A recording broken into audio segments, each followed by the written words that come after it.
Hi guys, welcome back to my channel. My name is Vidhi. और कैसे हो आप सब? ये एक और वीडियो आइल्स की स्पीकिंग के टिप्स के ऊपर। आइल्स के रिगार्डिंग आई थिंक ये लास्ट वीडियो है। और अगर आपके कुछ क्वेश्चंस हो तो आप मुझे कमेंट बॉक्स में प्लीज़ पूछ लें। चलो जी, शुरू करते हैं आइल्स स्पीकिंग के टिप्स।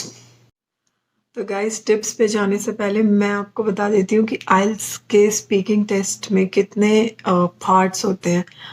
और आपको बहुत हंसी आने वाली, मुझे ऑलरेडी हंसी आ रही है ये आपको बताते हुए कि इसमें 4 पार्ट्स होते हैं। आप लोग भी हैरान हो रहे होंगे कि 3 पार्ट्स तो सुने थे, प्रैक्टिस भी कर रहे हैं 3 पार्ट्स के बारे में। ये 4th पार्ट कौन सा है? कोई कहीं टेस्ट चेंज तो नहीं हो गया? कहीं एग्ज़ाम का पैटर्न चेंज तो नहीं हो गया? तो गाइज़, ऐसा कुछ भी नहीं हुआ है, कोई पैटर्न चेंज नहीं हुआ। मैंने एक पार्ट इन्वेंट किया है, उसमें वो होता है पार्ट 0। चलो मजाक छोड़ो, मैं बताती हूँ आपको पार्ट 0 के बारे में। पार्ट 0 में भी चाहे वो आपको उन क्वेश्चंस के बेस पे जज नहीं कर रहे होते, बट फिर भी मैं चाहती हूँ कि आप उनके ऊपर एक अच्छा इंप्रेशन डालने के लिए पार्ट 0 में भी अपना बेस्ट दें, क्योंकि वो स्टार्ट होता है आपका कॉन्वर्जेशन एग्जामिनर के साथ और पहला ही इम्प्रेशन उनके ऊपर बहुत अच्छा पड़ सकता है। तो मेरी सबसे पहली टिप ये है कि पार्ट 0 के लिए पहले प्रिपेयर हो जाएं। पार्ट 1, 2 और 3 हम बाद में करेंगे। सो पार्ट 0 में गाइज आपको 3 क्वेश्चन पूछे जाते हैं। सबसे पहले वो आपसे आपका नाम पूछते हैं, what is your full name. और फिर सेकंड क्वेश्चन होता है उनका कि what should I call you. और थर्ड क्वेश्चन होता है can I see your identification please. तो ये 3 क्वेश्चंस के बिल्कुल सही आंसर देने के लिए मुझे लगता है आपको घर से पहले से ही प्रैक्टिस करके जाना चाहिए। पार्ट 0 की सबसे बड़ी टिप तो यही है गाइस कि आपको टू द पॉइंट आंसर देना है। आपको कोई आगे से क्रॉस क्वेश्चन नहीं करना, और ना ही आपको कोई सजेशंस या रिकमेंडेशंस अपने एग्जामिनर को देना है, राइट? तो आपको बहुत ही शॉर्ट और क्रिस्प आंसर देना है। जब वो आपसे पूछे व्हाट्स योर नेम, आपको जवाब देना है। कोई भी नॉर्मल इंसान क्या बोलेगा? My name is Vidhi Kalsi, right? My name is, ये सबसे बड़ी गलती है। इसका जवाब होना चाहिए माई नेम्स। आपको कॉन्ट्रैक्शंस यूज़ करनी होती हैं स्पीकिंग के एग्ज़ाम में, अनलाइक राइटिंग में मैंने आपको स्पेशली एक टिप बताई थी कि आपको कॉन्ट्रैक्शंस यूज़ नहीं करनी।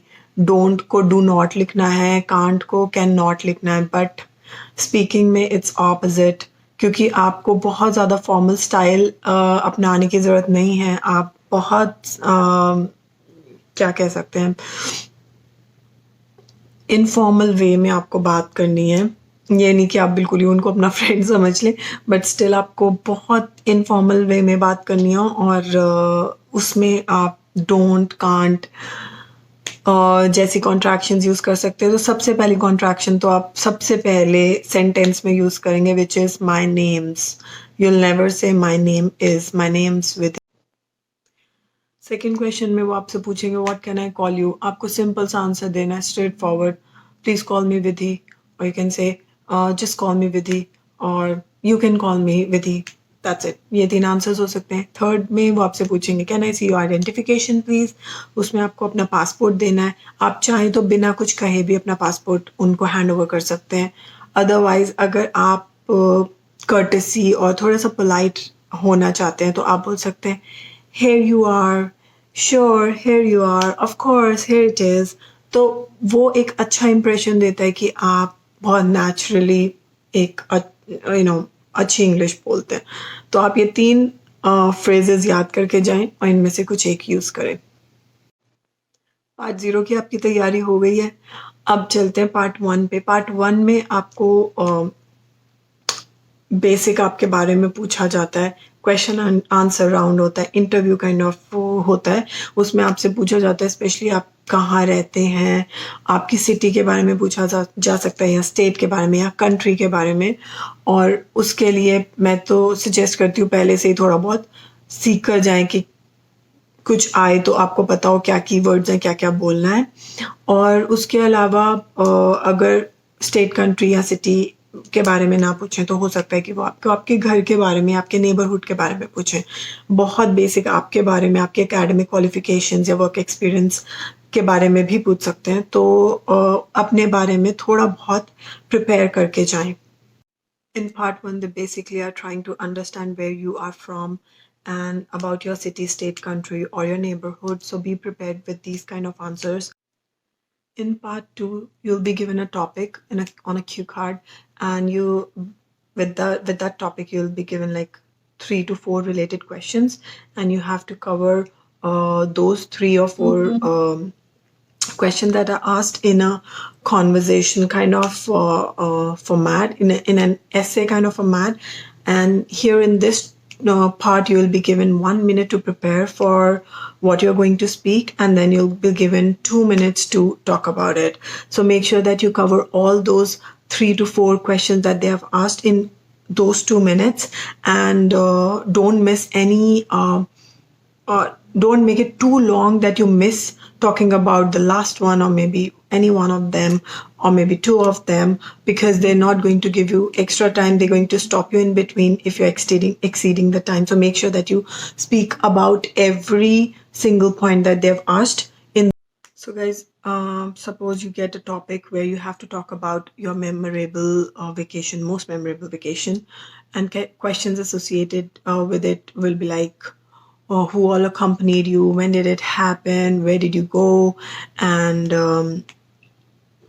why is it so memorable, and stuff like that. So make sure that you cover all these points, but there could be chances that you don't know what you can put in your memory, what made it so memorable. It could be just a normal family vacation. So you can either lie about it, you can build stories, or you can take your friends or family's experiences that you might have heard in the past from them, and you can build up stories and just you can lie. You don't have to be very, very truthful. You just have to show that you are very fluent in English and you are using the best vocabulary. And in this round, guys, you need to be very, very conscious about how you're connecting your thoughts. So if you're connecting one thing to other, it should sound like a story, not that you're just answering those questions that have been asked in the cue card. So make sure that it is in a storytelling kind of way. It can happen that you are asked to talk about a concert, but you have never been to a concert before. So you don't have to kind of be, again, very, very truthful about the fact that you have never been to a concert. You can probably take ideas from the stories that you have heard from other people who have been to a concert, or maybe just build up a story. Another tip is, guys, use that 1 minute that's been given to you for preparing your answer, and note all the key words for each pointer that you're going to talk, so that you don't miss on any of the pointer. And also you have the keywords so that you can connect your thoughts basis on the basis of those keywords, which will sound like a storytelling. Like I said, it should be kind of a story. Another tip, guys, can be that you make a picture of what you're going to say, right? So if you create a picture in your mind that you're going to talk about, which could be a lie, so it is easy to kind of explain. When you have the picture in front of you, it will be very, very easy for you to explain it, what's all happening, how you're feeling, and stuff like that. So it's another tip. Guys, make sure that you organize the speech in a way that it has an introduction, then body, and then conclusion, so that the examiner can also visualize it. The way you're telling it, examiner can also kind of have a picture in his mind about the whole scene that has happened or that would have happened. Guys, when you start the speech, make sure that you started with the introductory phrases. You can use, I would like to talk about, I'm going to talk about, like that. If it fits, I would suggest using transitions like firstly, then after that, finally, like that. Let's move on to part 3. In part 3, you'll be given like 4 to 6 questions. You'll be asked 4 to 6 questions, and it's an interview kind of round. You'll be asked questions, and you'll have to straight away talk about it, and you don't get time to prepare for the answers that you're going to speak. So you have to be very, very quick in this round, and it will take approximately 4 to 5 minutes. This part is actually continuation of part 2. So more or less, the questions will be related to what was asked in part 2, and the questions would be based on your analysis. You need to give your opinion, or to compare something, or to predict future, something like that. Since your opinion will be asked, so try to use opinion expressions, and start your answers with like, in my opinion, if you ask me, I strongly feel that, it appears to me that, like that. In part 3, the length of the question could be long. So please look out for or listen to the keywords that have been used in the question. And just in case you don't understand the question, it happened with me as well. Never hesitate to ask the question again and try to understand it while the examiner is speaking. So always make sure that you understand the question. It is important because you have to be sure that you are giving the correct answer, because for wrong answer your marks are going to get deducted, and hence it will lead to a bad score. Just like part 2, you'll have to expand your answers in this part also. So expand your answer. You can give your experiences, your own life experiences, or any made up stories, but you have to kind of expand the answer, and at the same time you can't go off topic. You have to be on the topic, and you're making sure that you're talking about the question that has been asked. The most common kind of questions that have been asked in this part is either related to technology or transportation or leisure activities or the current affairs. So make sure that you build your vocabulary on these topics at least. Other than vocabulary, they're also marking you on the basis of fluency, coherence, and your grammar. So make sure that your grammar is good, your fluency of speaking in English is good, and coherence. Guys, in part 2 or 3, there could be questions that have been asked to which your answer could be either yes or no.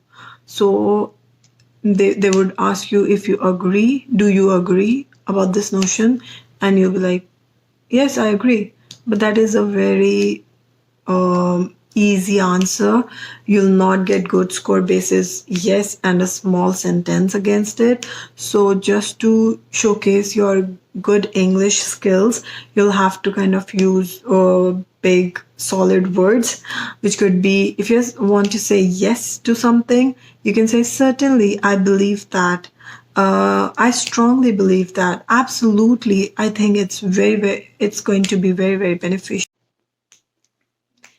And if you want to say no to a notion or you disagree, so politely say, to be honest, I don't support this, and then expand the answer with your reasons.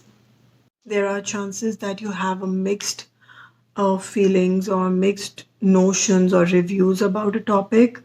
You also want to say yes and no.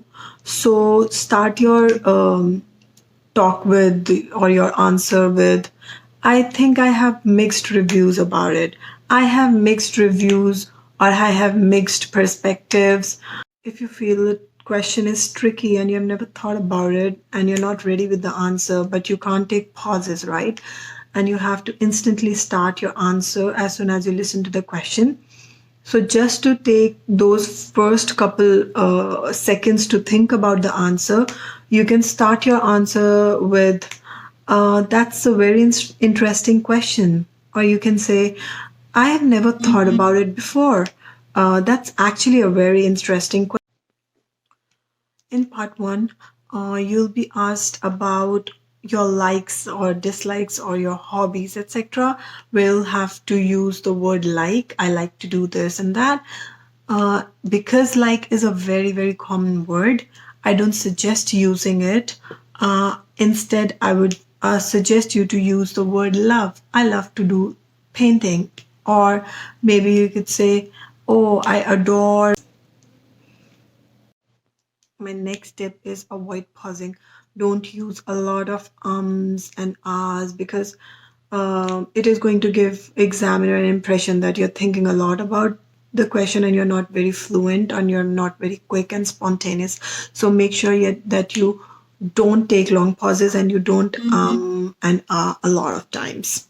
Once or twice, if you do it, it is fine, but not for every question. Speaking is all about pronunciation and your fluency, grammar, and vocabulary.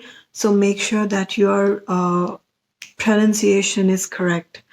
Whatever word that you're using, the pronunciation is correct. You can have accents. All of us have accents. So whichever accent that you opt to talk in, it is fine. You can do that, but pronunciation of each word should be very, very correct because you'll be marked on pronunciation as well. There could be questions on the topics that you've never experienced before. Here, my tip is never get nervous. If you're getting nervous and you're not getting answer, just take a deep breath and relax and calmly think about the answer. And if you don't get it, just try to make something up. Guys, don't use words like good, bad, and like. These are very common words and you don't get good marks on it.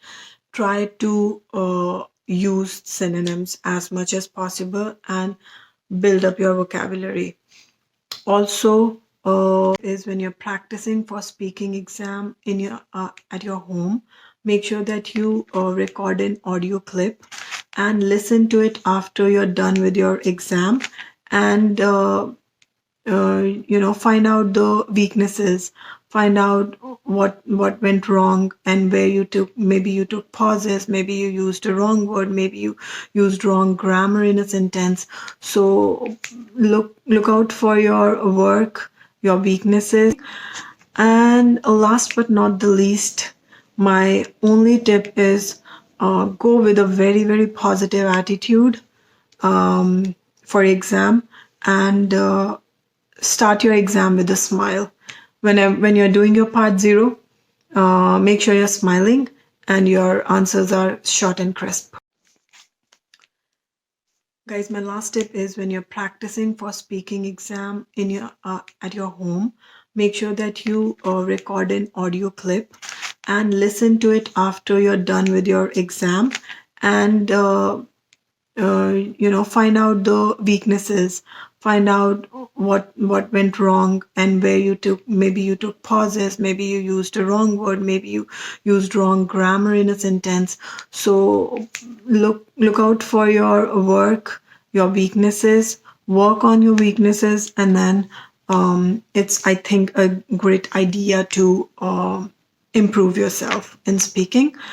And last but not the least, my only tip is go with a very, very positive attitude for exam and start your exam with a smile.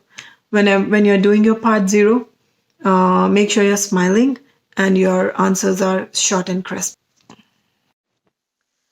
Guys, I hope you like this video, and if you like my videos, please consider subscribing to the channel and give the videos a big thumbs up. I'll see you in my next one very soon. Till then, take care. Bye bye.